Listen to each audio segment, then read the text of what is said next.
इस ब्रह्मांड में दो सबसे शक्तिशाली तत्व हैं।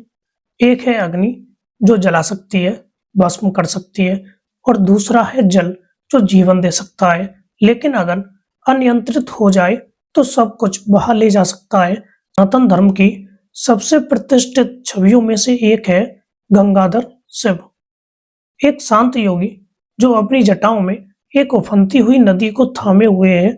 जरा सोचिए, गंगा कोई साधारण नदी नहीं है, वह स्वर्ग की नदी है। वह विष्णु के चरणों से निकली है, वह ब्रह्मा के कमंडल में रही है, लेकिन उसे पृथ्वी पर उतारने का साहस और सामर्थ्य केवल एक ही देव में था, और वे हैं महादेव।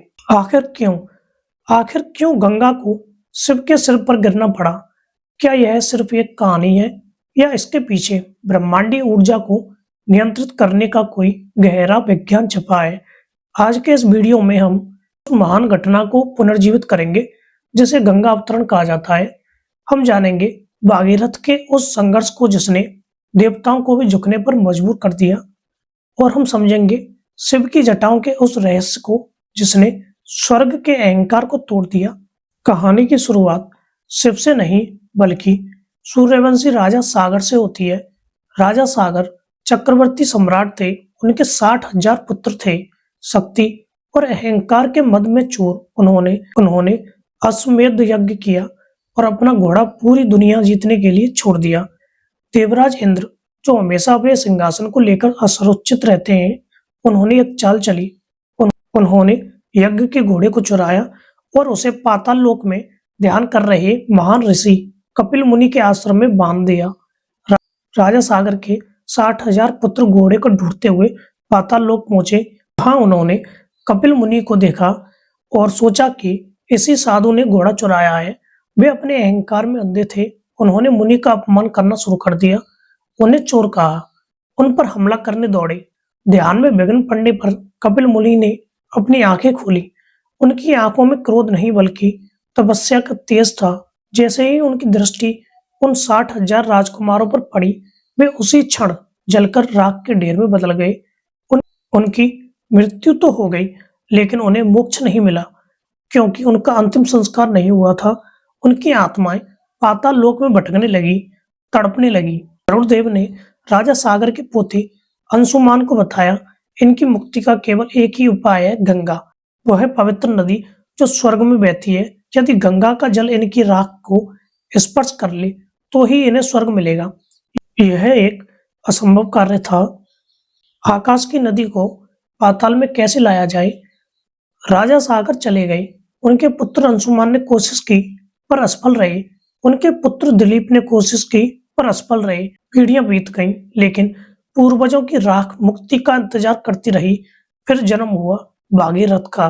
भागीरथ ने जब अपने पूर्वजों का दुख सुना, तो उन्होंने राजपाट मंत्रियों को सौंपा और हिमालय की ओर निकल पड़े।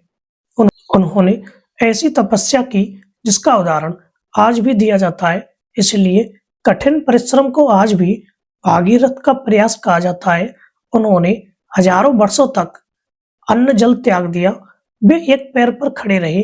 सर्दी, गर्मी, बारिश, कुछ भी उनके संकल्प को डिगा नहीं सका। अंत में सृष्टि के रचयिता ब्रह्मा जी प्रकट हुए। भागीरथ ने वरदान मांगा, हे पितामह, मुझे गंगा चाहिए। मेरे पूर्वजों की मुक्ति के लिए गंगा को पृथ्वी पर भेज दीजिए।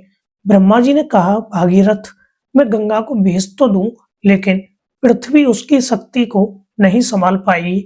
यहाँ एक वैज्ञानिक तथ्य को समझिए। पुराणों में गंगा को सिर्फ पानी नहीं, बल्कि शक्ति का प्रवाह माना गया है। कल्पना कीजिए कि अगर एक विशाल बांध टूट जाए और सारा पानी एक साथ नीचे गिरे तो क्या होगा? सब कुछ नष्ट हो जाएगा।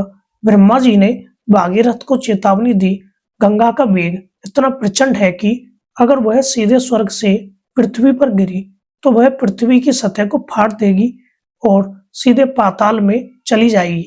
धरती नष्ट हो जाएगी। इस वेग को कोई साधारण देवता, पहाड़ या जमीन नहीं रोक सकती। भागीरथ निराश हो गए। उन्होंने पूछा, तो क्या कोई उपाय नहीं है? ब्रह्मा जी ने उत्तर दिया, केवल एक ही है जो इस प्रलयंकारी वेग को धारण कर सकता है। वह जो स्वयं अचल है, वह जो संहारक भी है और रक्षक भी है, भगवान शंकर। भागीरथ ने अब भगवान शिव की तपस्या शुरू की।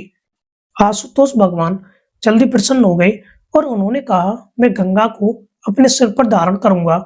लेकिन इधर स्वर्ग में गंगा को अपनी पवित्रता और शक्ति पर अहंकार हो गया था। गंगा ने सोचा, मैं स्वर्ग से इतने वेग से गिरूंगी कि उस शिव को भी अपने साथ बहाकर पाताल में ले जाऊंगी। देखता हूं वह मुझे कैसे रोकता है। शिव तो अंतर्यामी है, वे गंगा के मन की बात जान गए। उन्होंने सोचा, इस नदी को अपने वेग का अहंकार है, इसके अहंकार को तोड़ना जरूरी है, वरना यह पृथ्वी को पवित्र करने के बजाय उसे नष्ट कर देगी। वह दिन आया, आकाश गूंज उठा। गंगा एक भयानक गर्जना के साथ प्रलयंकारी लहरें लेकर शिव के सिर की ओर लपकी। भागीरथ डर से कांपने लगी। ऐसा लगा जैसे आज प्रलय आ जाएगा। गंगा शिव के सिर से टकराई, लेकिन क्या हुआ? क्या शिव बह गए? नहीं, गंगा शिव की विशाल और घनी जटाओं के जंगल में खो गई। शिव ने अपनी जटाओं का ऐसा जाल बुना कि गंगा उसमें कैद हो गई। वह बाहर निकलने का रास्ता ढूंढती रही, गोल गोल घूमती रही, लेकिन उसे एक बूंद भी बाहर निकलने का रास्ता नहीं मिला। उसका सारा वेग, सारा अहंकार शिव की जटाओं में उलझकर शांत हो गया। वर्षों बीत गए, गंगा शिव की जटाओं में ही घूमती रही। न वह स्वर्ग में रही, न पृथ्वी पर। भागीरथ फिर चिंतित हो गए। उन्होंने शिव से हाथ जोड़कर विनती की, हे महादेव, आपने तो उसे बंदी ही बना लिया। मेरे पूर्वज अभी भी प्यासे हैं, कृपया उसे मुक्त करें। लेकिन शांत रूप में गंगा का अहंकार तब तक टूट चुका था। उसने शिव से क्षमा मांगी। शिव ने प्रसन्न होकर गंगा को मुक्त किया, लेकिन एक साथ नहीं। उन्होंने अपनी जटाओं से एक छोटी सी धारा छोड़ी। शिवजी ने गंगा को बिंदु सरोवर में छोड़ा और उसे 7 धाराओं में बांट दिया। लादनी, पावनी, नलनी जो पूर्व की ओर गईं, सुचक्षु, सीता, सिंधु जो पश्चिम की ओर गईं, और 7वीं धारा जो भागीरथ के रथ के पीछे पीछे चली, जिसे हम आज भागीरथी या गंगा कहते हैं। इस तरह शिव ने एक विनाशकारी बाढ़ को जीवनदायिनी नदी में बदल दिया। इसलिए शिव का नाम पड़ा गंगाधर।